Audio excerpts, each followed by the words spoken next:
Welcome, Steve Budin. Glad to be here. Let's talk financial focus and get away from all that kind of stuff. We got a lot to talk about. The big thing, obviously, the government shutdown.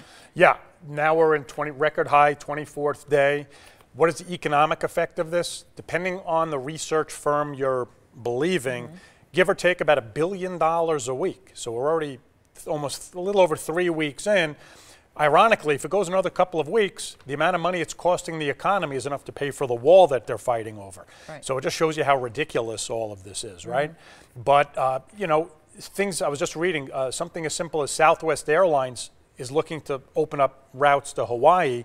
They can't get those routes approved because there's nobody to review them at the Federal Aviation Administration. Okay. Food inspections, you know, just everyday things that you may not think go on are happening or not happening, and this is just going to keep getting worse. Yeah, we did a story about the recalls. If there's a recall by the FDA, right, they don't put it out there, or right, they don't confirm it, and so there could be things out there that we don't know about. It's right, affecting everyone, yeah, and not just the people that are working. No, and a lot of the data that I report to the viewers, employment numbers, inflation numbers, if it keeps dragging on, I won't be able to report those numbers either, so we won't have a real accurate accounting of how the economy is doing.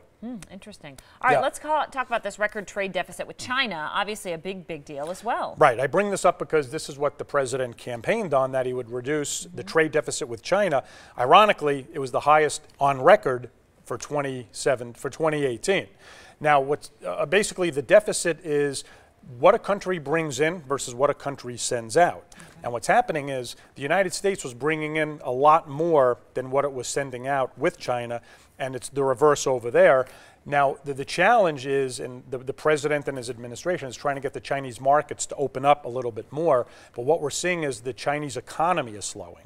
So it does impact us because we have a very tight relationship here in Vegas with China. The casinos, a lot of Chinese residents, a lot of investors buy real estate in Vegas, but if the Chinese economy is slowing, it's a big challenge for the president to try to figure out how to get the Chinese economy moving again.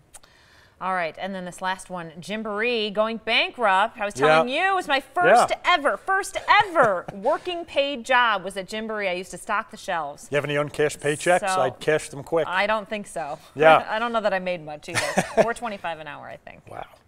Sad to report, Gymboree will be filing bankruptcy. It's the second time they filed in the last 2.5 years, and it looks like this time it will be a liquidation, meaning that they will cease operations. Gymboree does have a imprint here in Vegas. I think there's 2 or 3 stores. They also own another brand, Janie and Jack, which is a higher-end children's clothing division.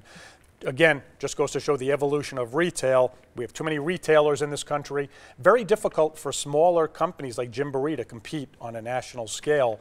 And sad to say, this will just be another casualty. Yeah, Janie and Jack. Janie and Jack? Janie and Jack. That is there's one at the fashion show, and a lot of times I buy people a quick gift or whatever for a baby shower. It always goes over really well. But it's interesting when they have Gymboree, which I thought was pretty nice, and then that's a little bit higher end. So it's like sometimes maybe it's good to just kind of stick with the one. I don't know. They'll be debating that. Yeah, it'll be interesting. All right, thanks so much, Steve Budin. We'll see you next week on Martin Luther King Jr. Day as well. Stay with us. We're back after this.